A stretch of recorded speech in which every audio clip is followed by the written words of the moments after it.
Está no ar pela TV Sudoeste, canal 31, e pelo site tvsudoeste.com, programa Direito na TV.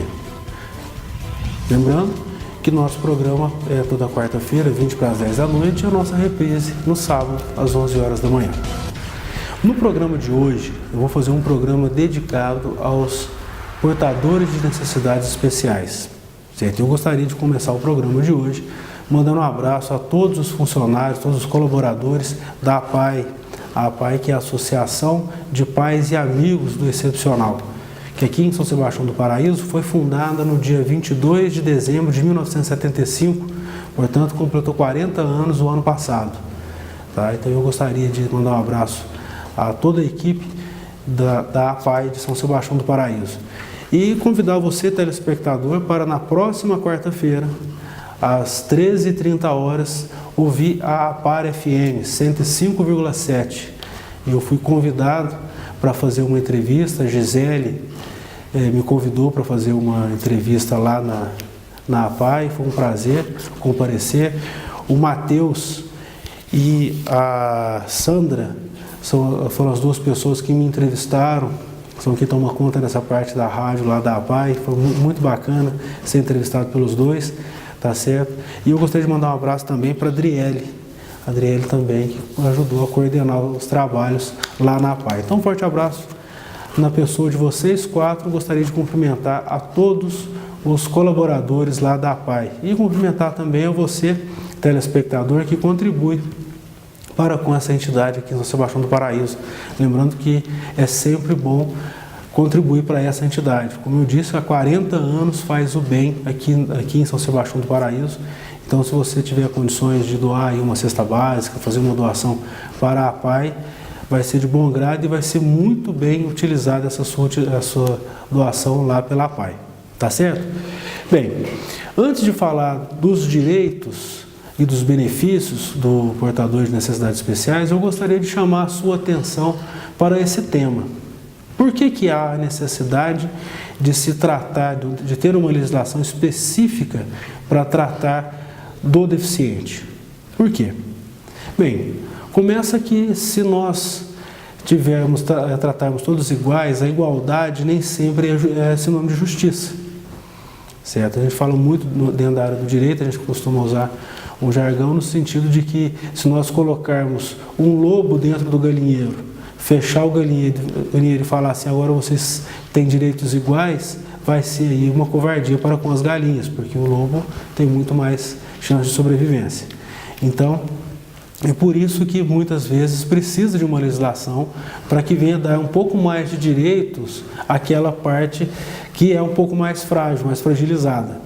Certo? E todos nós temos limitações, certo? Todos limitações físicas, outros têm limitações psicológicas, alguns têm limitações emocionais, certo? Então aí nós temos que saber lidar com essas limitações e saber que podemos um dia estar do outro lado, um lado também com relação a uma necessidade especial motora ou psicomotora, certo? Nenhum de nós está livre aí de ter um AVC, ninguém de nós está livre de sofrer um acidente, né, um acidente automobilístico, um acidente de trabalho e vir a ficar impossibilitado. Então, é sempre bom olhar para esse lado também. Quando a gente fala do direito do deficiente, as pessoas já lembram logo daquela vaga do deficiente físico, né, que é normalmente desrespeitada aqui no Brasil. Infelizmente, as pessoas desrespeitam muito aquela vaga de deficiente, mas é importante estar sempre lembrando que se você não tem nenhuma deficiência, não é por 5 minutos, não é só um minutinho, não vale a pena você deixar um carro ali, porque pode acontecer de um portador de uma necessidade especial precisar daquela vaga exatamente naquele minutinho que você deixou seu carro ali. Então é bom ter um pouco de consciência e respeitar o espaço do deficiente, o espaço do idoso, né, porque realmente existe essa necessidade de um tratamento diferenciado. Vou dar um exemplo para você. Imagine a nossa seleção de futsal, considerada a melhor de todos os tempos em todo o planeta. Essa seleção de futsal vai jogar contra a seleção de futsal dos atletas paralímpicos, os deficientes visuais, por exemplo. E aí haverá aí uma discrepância com relação às oportunidades. Mas, se nós pegarmos os atletas profissionais, o Falcão e companhia, e vedarmos os olhos deles para que eles joguem contra a seleção paralímpica, certamente a seleção paralímpica vai dar de goleada nessa seleção que é considerada a melhor do mundo. Por quê? Porque os atletas olímpicos, os atletas que pertencem aí à seleção brasileira de futsal, não estão acostumados a jogar com os olhos vendados, então não vai conseguir fazer muita coisa. E aí haverá uma grande diferença por parte dos atletas paralímpicos. Então, ou seja, tanto de um lado como do outro. Por isso que existe a diferenciação das categorias, até mesmo no boxe, por exemplo, tem peso pena, peso galo, peso pesado, peso médio. No MMA a mesma coisa.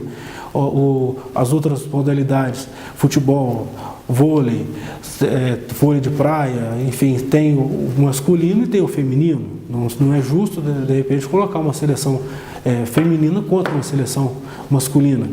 Certo? Em igualdade de condições aí, o que prevalece ainda um pouco da força física, né? Além da estratégia e tudo mais, mas o vôlei, por exemplo, o futebol ainda tem muita força física, e aí seria uma covardia colocar os homens contra as mulheres, e mesmo numa luta. Então, em razão disso, dessa necessidade de se proteger aquela parte que é mais fragilizada, é que existe uma legislação específica para dar mais direitos ou resguardar alguns direitos para que haja o mais próximo possível essa igualdade aí com relação às pessoas que são portadoras de uma necessidade especial. Tá certo? No próximo bloco eu vou falar especificamente de alguns desses direitos. Não saia daí, porque você tem direito.